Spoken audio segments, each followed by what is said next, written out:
Hello mga karaki, gagawa ako ng dynamite lumpia at ito ang mga gagamitin ko.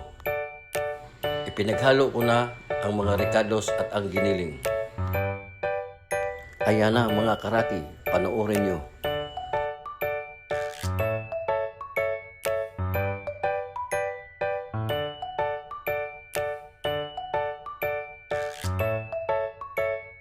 At pagkatapos ko itong haluin, isasalang muna natin siya ng mga 3 minuto.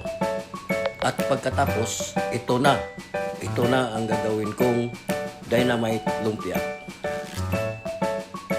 Ibabalot ko na ito sa lumpia wrapper at panoorin nyo mga karaki.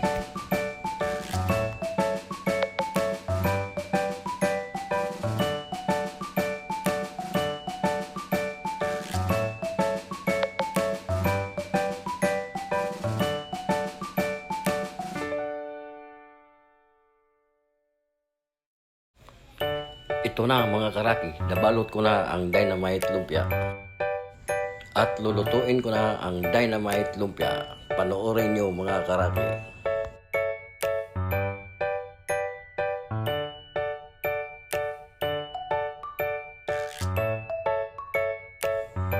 Luto na ang ating dynamite lumpia.